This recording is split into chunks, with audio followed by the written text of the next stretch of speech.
Good evening and welcome to the first Beyond the Front Page show for the spring 2017 semester here at Cuyahoga Community College. It's a show that is broadcast on Time Warner Communications, Verizon, Fios, the Auburn Regional Media Access, ARMA, as well as WIN 89.1, the college's radio station. I'm your host, Guy Cosentino. With the identification of toxic blue-green algae in Owasco Lake last summer, many of our shows in the fall kind of focused on this issue of lake quality, including some of our candidate forums.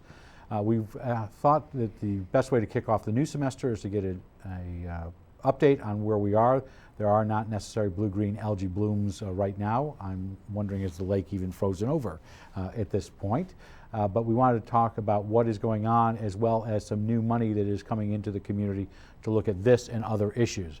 We've asked back into the studio Owasco Lake Watershed Association, better known as AWLA's board, to discuss a number of developments over the last several months, including the governor earmarking in his budget $2 million towards the filtration plants in the city of Auburn and the town of Owasco. With us today are AWLA's president, Bob Brower, their immediate past president, Jim Beckwith, and Owasco Lake Day and Owasco March chair, Rick Nelson, who is a member of their board, for an update on all of this that is coming on, including the March to the Lake on March 4th. Welcome, gentlemen. Thank you. So, Having us here. Delighted to have you here to give us an update. Let's talk about March to the Lake Day, because I'm not sure people know what that is. We'll get some general, and then we'll go to the specific at the end. For the last few years, we've had an annual scientific symposium, however, in plain English, to bring up the populace, the citizens, up to date about the status of the lake. We bring in John Halfman comes in from the Finger Lakes. He's always he's our headliner. He's your headliner. And he does, he always, several years, even more years, he's been testing the waters of Owasco Lake. And so he has lots of data that is relative to Owasco Lake, and also he has data from the other Finger Lakes to compare. And he's very knowledgeable about the problems and some causes. So he will be headlining the March to the Lake event. He's our first presenter. Okay. So when I hear March to the Lake, I envision a march to the lake from wherever. What is the March to the Lake? What's the concept? Pretty much it occurs in March every year. Okay, First weekend but in March. is it a symposium? Is it a training, and where is it going to be held? It's being held at the Auburn Public Theater, and it is a scientific symposium.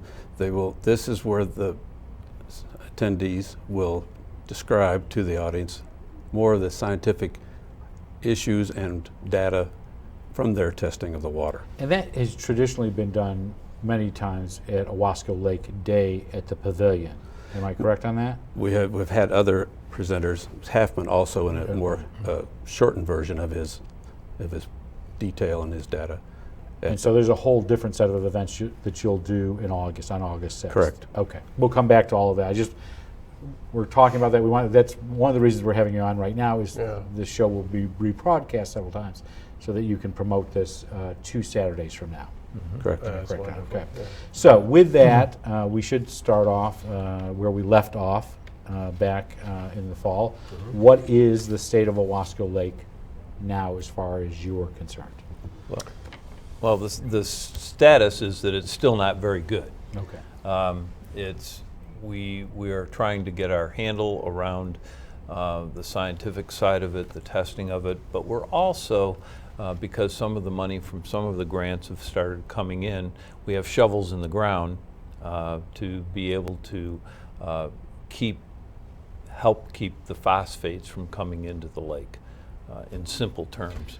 And it's not only phosphates, it's all the nutrients. So is it your expectation that these algae blooms have been found over the years? It kind of hit critical mass this year, or last year, in 2016. Yeah. Is it your expectation that blooms will occur again, and maybe they will be identified much earlier?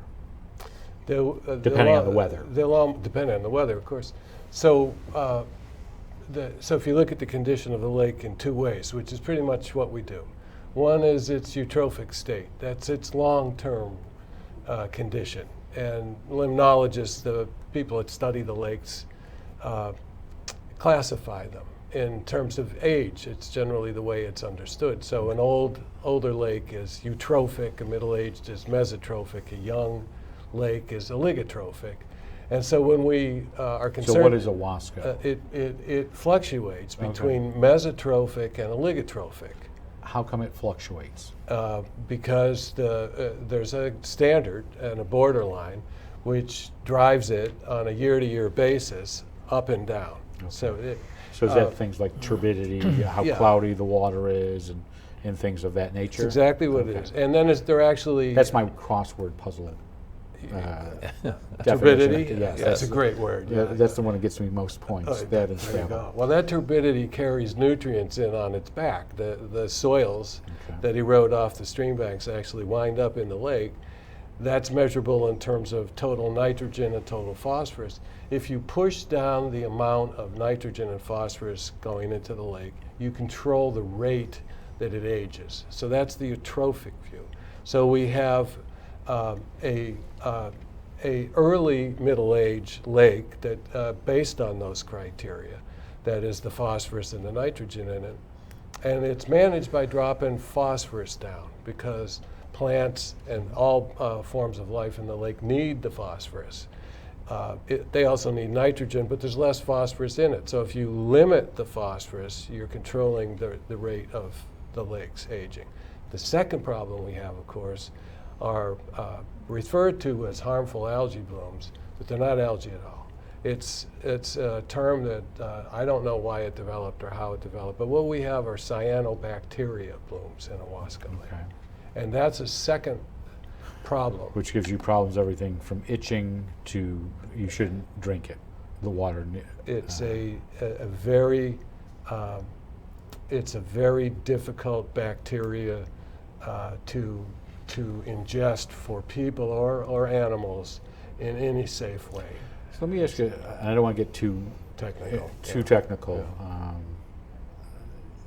Does part of the phosphorus flow out of the lake? Because I would think as something settles, does part of it flow out when it goes down towards Port Barn and out the outlet? Sure. It does. Okay. And that's what helps with the fluctuations.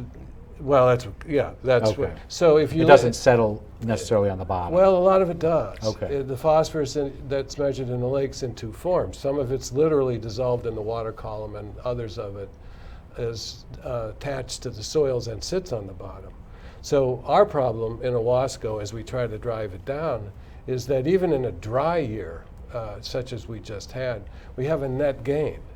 So though it wasn't large, we still have more phosphorus coming in and settling in that lake than we do going out. And once it's in, it's recycled. It's mixed in the lake, and it's available to cyanobacteria, it's available to algae, it's available to weed growth. So those symptoms we know how to manage. You drive that number down, you drive the phosphorus going in as the target for limiting growth rates, and the lake aging process slows down, the water gets more clear, the plants aren't so vigorous, and you still have a good fish population. So over the years, a number of I would say concerns have popped up, but at the same time there has been, within years of those concerns popping up, there has been some aid that has either flowed through your organization or through others. I think it originally started with some money that something in Finch, Senator Seward and Senator Nozzolio, about $200,000 went to look at Dutch Hollow, Hollow Brook. First of all, what was the issue, and what was the money used for? That was straight nutrient reduction effort. That's really where our focus has been for decades, which is reduce the phosphorus loading. So what do you do with What can you do with $200,000 to physically reduce? Yeah, in that case, you do it in the watershed, because once it's in the lake, there's little that you can do about it.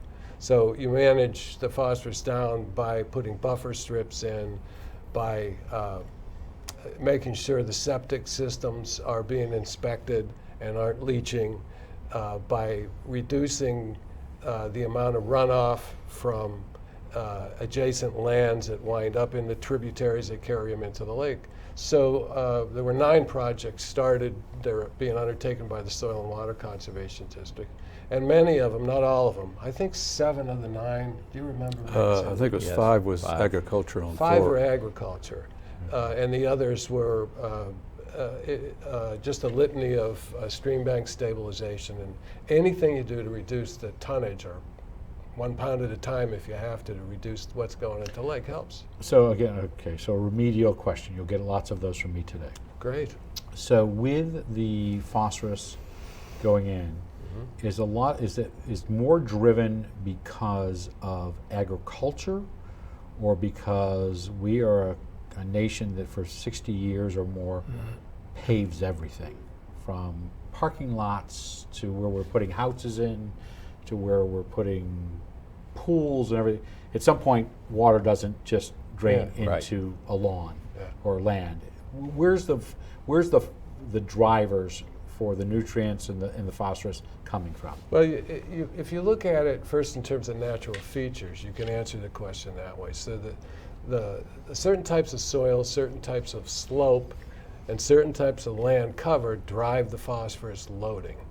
And then, so a steep, highly erodible soil is going to want to find its way into a tributary and get carried into the lake. So you can look at it that way in terms of natural features. We have 4 major streams going in to do that, and 40 or 50 intermittent streams that also do that.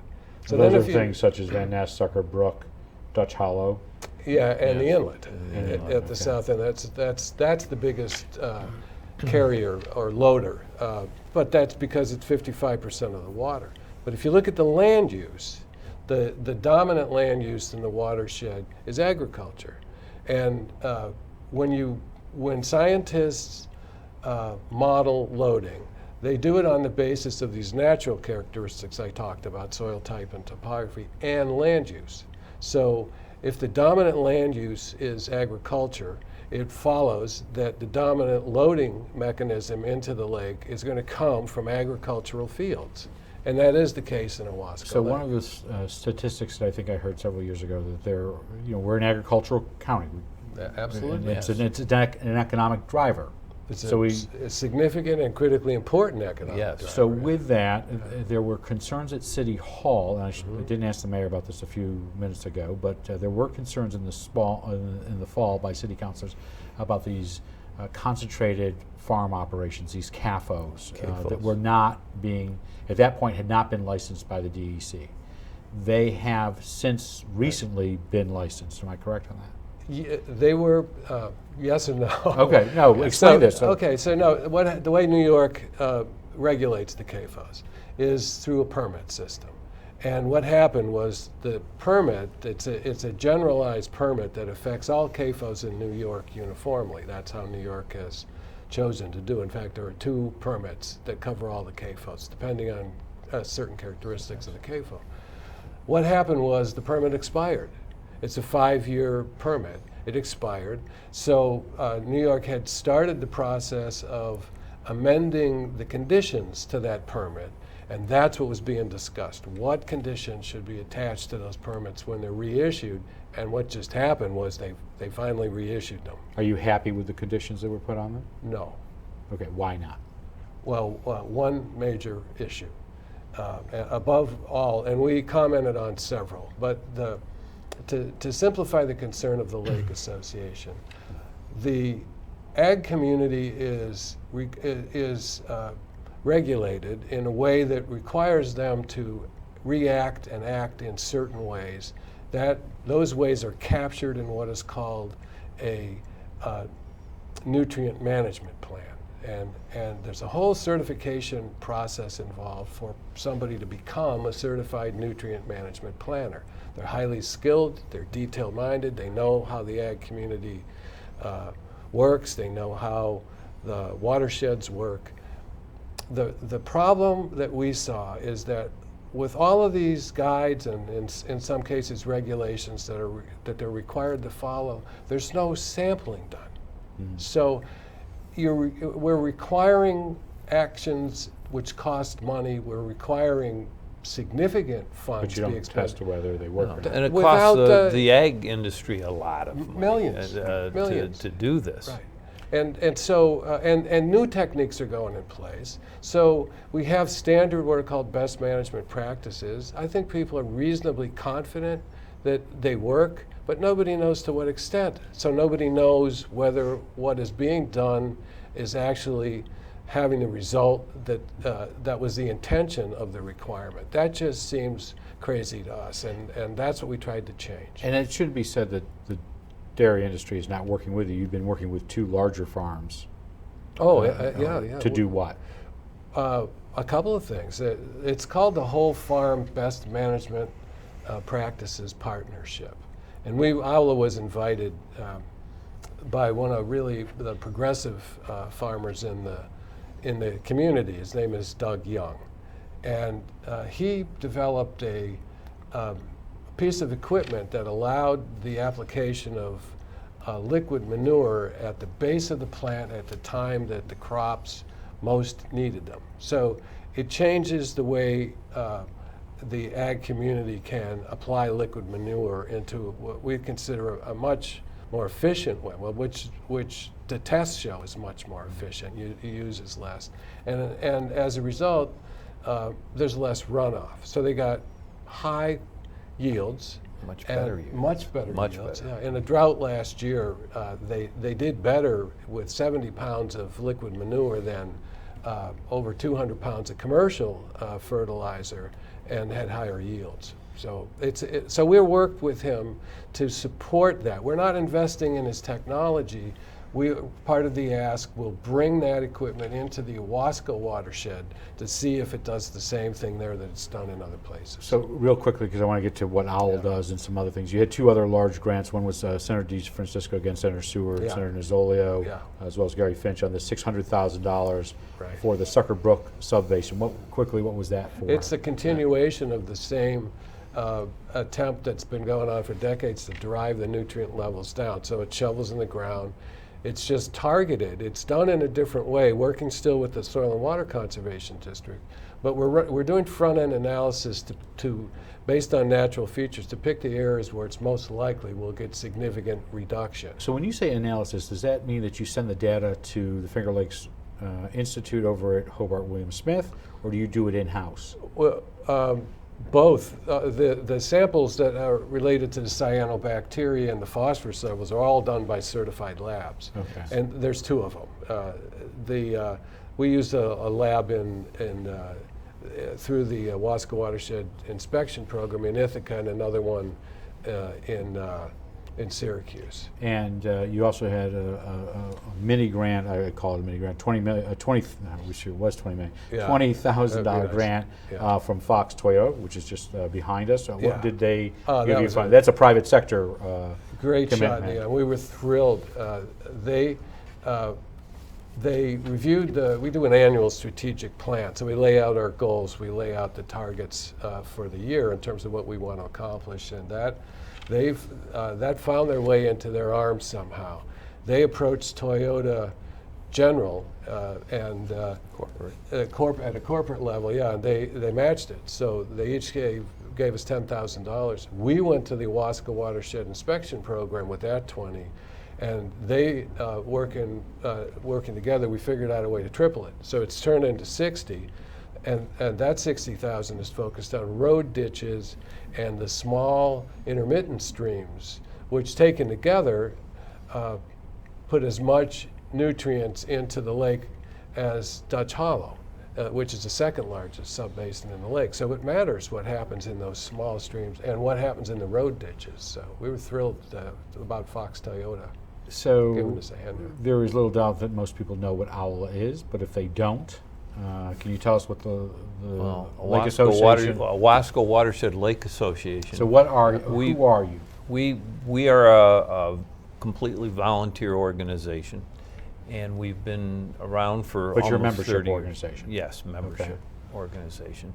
And what we are doing is trying to literally, as our brochure will show, is restoring, protecting, and preserving Owasco Lake. And it's pretty simple, straightforward, but it's a big job. And So how does somebody become a member? well, basically it's very simple. There are 2 ways. One is we go to our website, www.owla.org. And the other is come to some of our meetings. And how often do you And meet? we meet once a month, and it's open to members and non-members. And the three of you are all board members. And so we're all how board large a members. board do you have? We have 12 active board members right now. And how much does it cost to join? Let's say if you're an individual or a family. The family is $25. We have a basically a corporate type membership that hasn't totally formulated, but the answer is about $100, and then individual is $15. And It's tiered. So Okay, actually, yes. we're noticing now we're getting $500 memberships, which is a wonderful boost to what we're trying to and do. you mentioned the strategic plan. Yes. What's on the agenda for 2017? To basically, first of all, we're very concerned with the health of our community, and that's through the water and what's happening with the water situation. The next part of that is to hopefully get or obtain all the nutrients to cut down on those so that we won't have as much of the cyanobacteria or as much of the toxic cyanobacteria. And third is education, so that we can really help our community and the lake to grow and prosper. So let's talk about the two events you're having, because I know they're Okay. somewhat distant from each other. So let's talk, first of all, about the event that you have on March 4th. That's at the Auburn Public Theater. That's the March to Lake Day. So you'll have, besides Professor Halfman, who else will you have? Followed up by Dr. David Matthews. He's a limnologist at the Upstate Freshwater Institute in Syracuse. He will have data from his shallow water buoys, two of which we had in the lake last summer. And they measure what? The nutrients coming from, I believe it was Sucker Brook and from Dutch Hollow Brook, right at the mouth of those.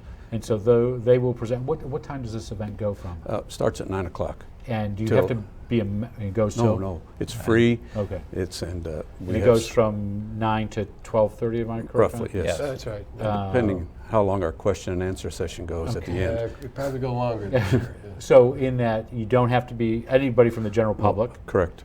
but you can buy a membership while you're We'll there. have a- Yes, Okay. absolutely. We'll have a membership table there. You will have a We'll membership. have a very special, very nice membership table. So at that particular day, that is an informational centric event at the Auburn Public Theater. Yes. Again, open Correct. to the public. Yes. Then you have a Wasco Lake Day on August 6th. What is that going to be? We're changing the format this year. We are moving it to Deauville Island, and we have the two shelter houses reserved. We'll probably still have a resource fair, but the whole layout and design is changing this year. We probably will not have presentations like we had in the past in the pavilion. We're trying to make it get more of the public involved and make it's a family fun day. It's a celebration of the lake, and we're trying to having it out on Deauville Island, get more of the public involved, and we'll have information available. But we'll still have our free pontoon boat rides, hopefully right off the end of Deauville, and just provide more information and have fun and education. And so where you have been in the pavilion for many years, that was during a weeknight. This is on a Sunday. Yes, Yes. we were. And what time will that be? I believe we'll still have it the same time in the afternoon, Okay. 2 o'clock to 7 o'clock. That's still And is Okay. that an event you don't have to be a member either to No. attend that? and No. it's free parking, which is Okay, so But- I was going to ask that. So the county is allowing you to have free parking Yes. at Deauville. one of our sponsors is the Water Quality Management Agency, and by that having that as one of our major sponsors, they provide the free admission and free parking.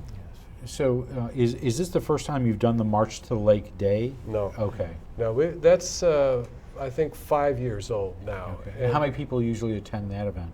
We had a little over 100 last year, 150. 120, something like that. Yes. But in the Wasco Lake Day is a much larger Yes. event because that's more family oriented Yes. for that. That's 600 or 700. I did go ahead. I'm sorry. That was Joe. No, Oh. 600 or 700 people at that one, and we're also having at the March to Lake Day.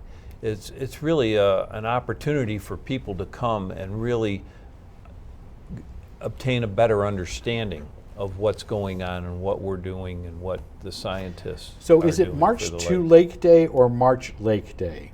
It's always been called March to Lake Day. And it was just a play on words. It was in Okay. March, and it was a way of getting people to Lake Day. Okay. Which Gotcha. was in See, June. that makes all sense. That makes more sense. I've been reading this and I'm going, well, I can interpret this several ways.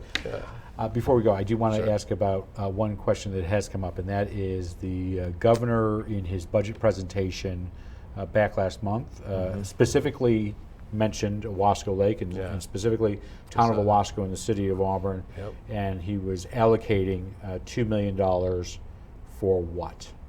Well, that's a proposed allocation in the executive budget. So it's until it becomes the state budget. So what is he saying it's the $2 million for? He's saying, and this is something ALA completely supports. And in fact, I think our adopted resolution in October became a model.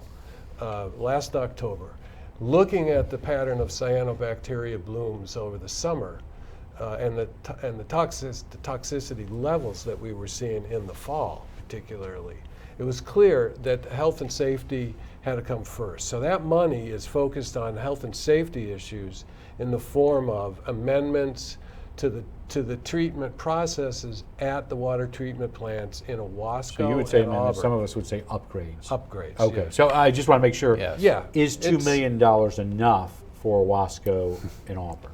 Well, probably not. But at the It's a time, start.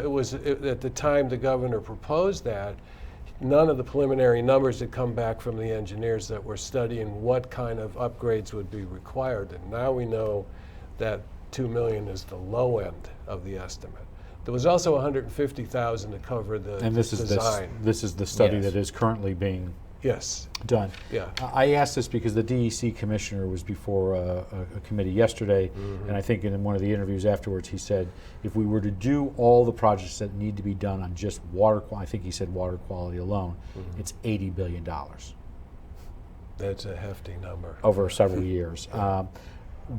With that being said, the Senate has come out and said, we want an earmarked list, and this seems to be their opposition right now to this money.